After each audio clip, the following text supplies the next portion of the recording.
There's a reason I'm afraid of robots. Here's why.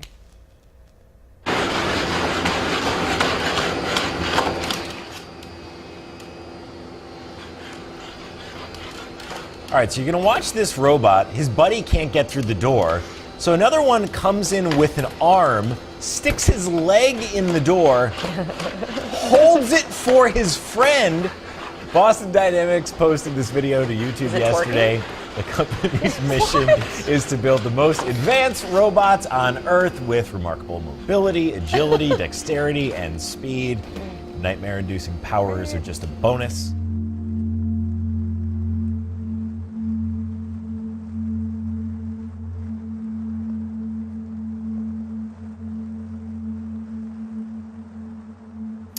Now, switching gears now, in a major technological feat, Chinese scientists have successfully cloned monkeys for the first time. I'm really astonished that they were able to make this happen. What makes it so astonishing? More than 20 years we knew that you could clone sheep and horses and cats, but despite several attempts, everybody failed when cloning monkeys.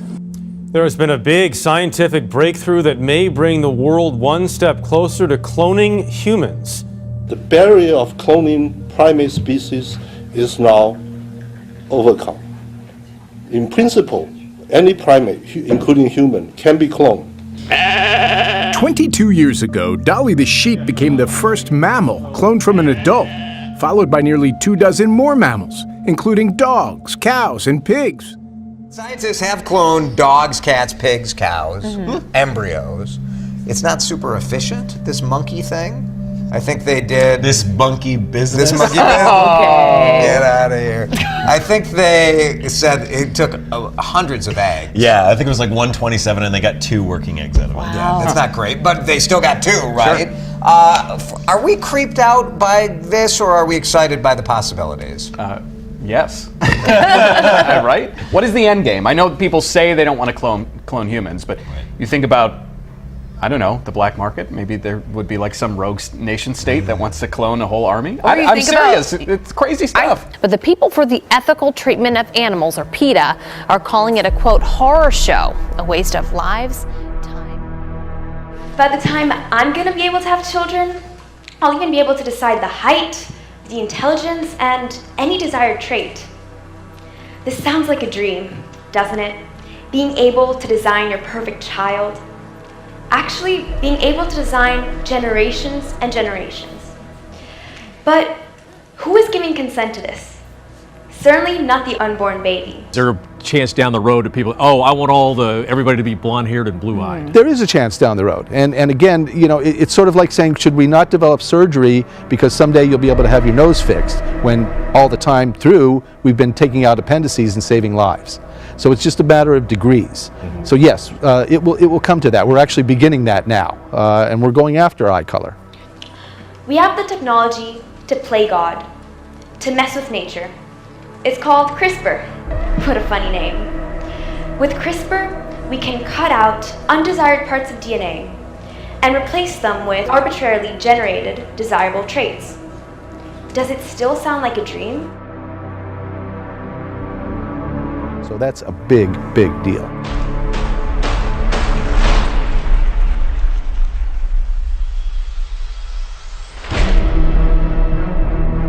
So what exactly is CRISPR and what is the significance of this? It's actually CRISPR-Cas9. It's a technology that was actually discovered by accident, where we've known about DNA for a long, long time now. We know it controls almost everything about us, but we couldn't do anything to fix it.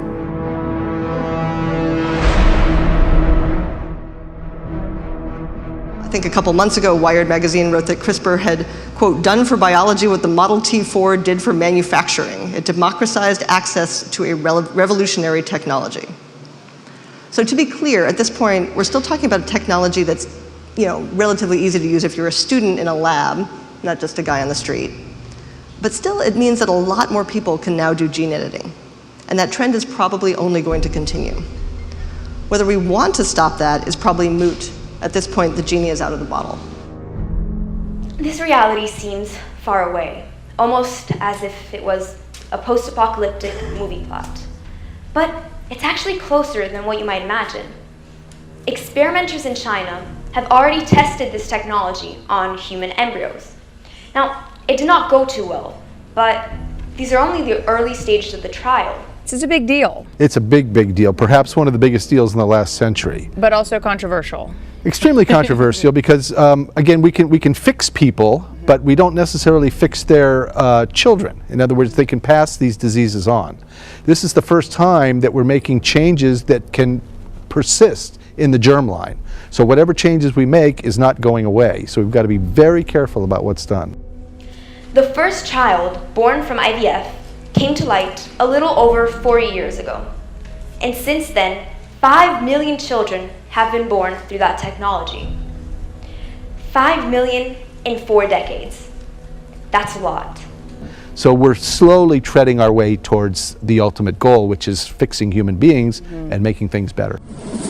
These two female monkeys, Wawa and Zhang Zhang, are 7 and 8 weeks old and represent the next big step in cloning. The study suggests that human cloning could technically be possible in the near future, raising serious ethical concerns. This watershed discovery will potentially lead to a brave new world of medical research. These baby monkeys represent a major scientific breakthrough, the first primates to be successfully cloned. Well, that's amazing, but I think it makes sense with all the scientific advances.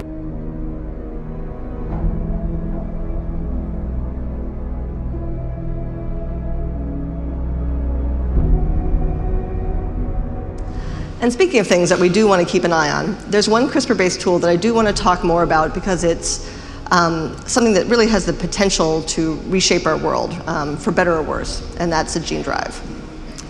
So many of you will have heard of gene drives, but for those who haven't, a gene drive is a tool that drives a genetic change through a population. Picture this. In 15 years, you and your partner have a normal child, which means that she is not genetically modified. Let's say her name is Maya. Your neighbors, on the other hand, decided to go down a different path and named their genetically modified daughter Emma. Now, Emma is smarter, prettier, more talented, and scientifically proven to be better than your child. She's the perfect child, perfectly designed, but there's always been something off about her. She has to go to a different school, lead a different life which is very different from that of your child's. I mean, after all, she's a designer baby, perhaps a trophy child. Emma lives just next door, and somehow you know that she never gets sick, she never gets hurt or trips easily. She's definitely an asset to the government, who will most likely never have to spend large sums of money for her health care. Well then, maybe even the government might start to promote the production of designer babies, and your little Maya will find herself alone, filled in a world with perfect humans.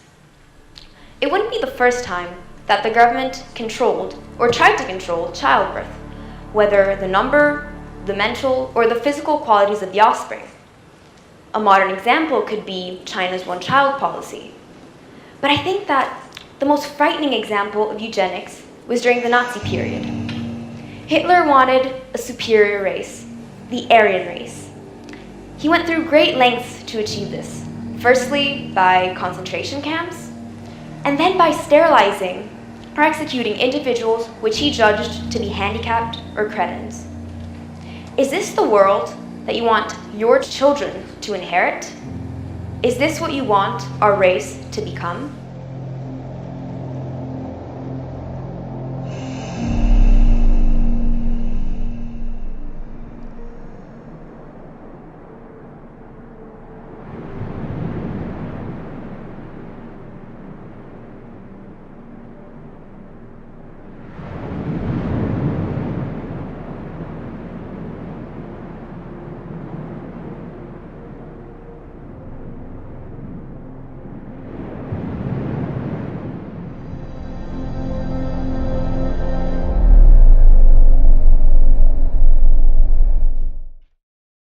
And what if one day she comes back crying, asking, why am I not like Emma?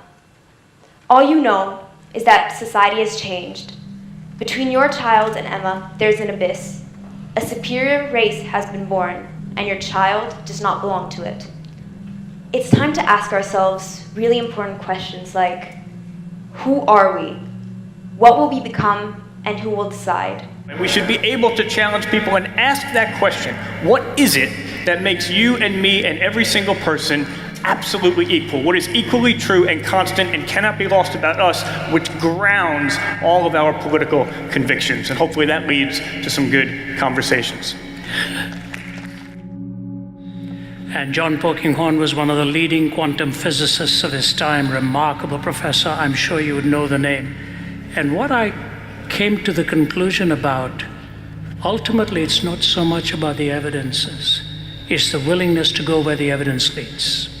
If you're really willing to go where the evidence leads, and if it calls for humility and the bending of your knee, the difference will actually and ultimately come there. You see, in the sciences, as a physicist or as a lab technician or whatever, science can tell you what happens when this is joined to that or when this is added to that.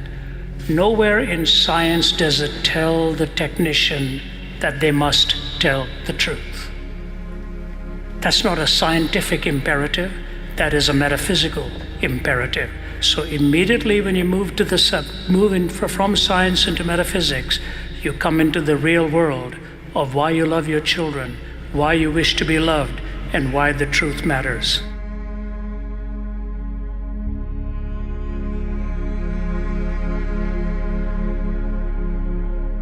And most importantly, who will draw that line?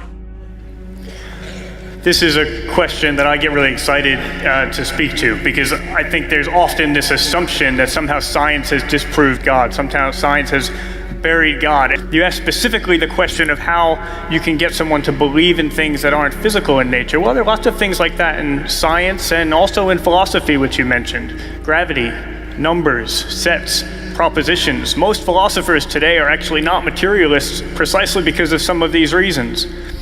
But my primary encouragement on this question would be, all right, meet people where they are.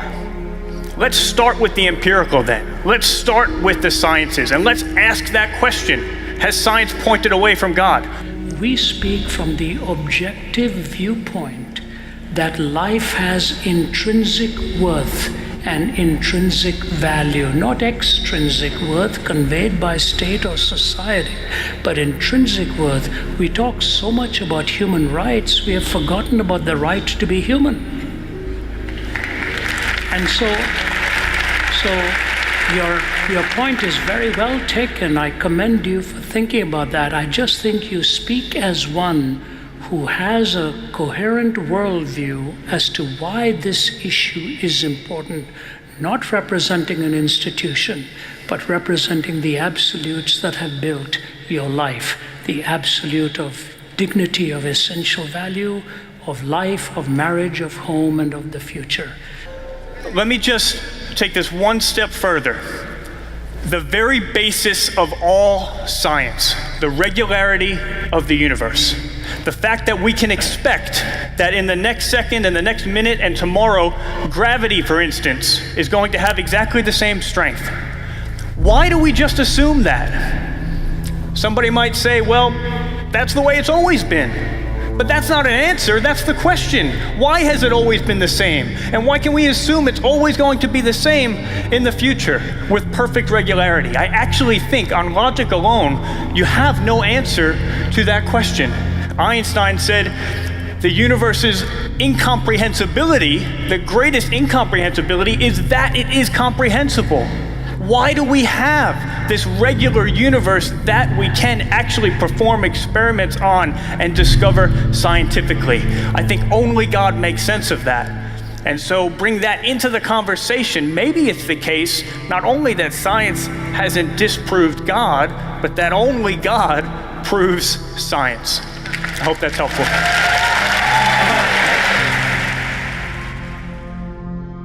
Nicholas Wolterstorff, marvelous professor from Yale, after he lost his son and it crushed his heart, made this incredible comment: when we have overcome absence with phone calls, winglessness with airplanes, summer heat with air conditioning. When we have overcome all these and much more besides, then there will abide two things with which we must cope: the evil in our hearts and death. The answer to those two will not come from science. It comes from knowing the very creator of the universe, who explains your heart and raised his son from the dead for you and for me.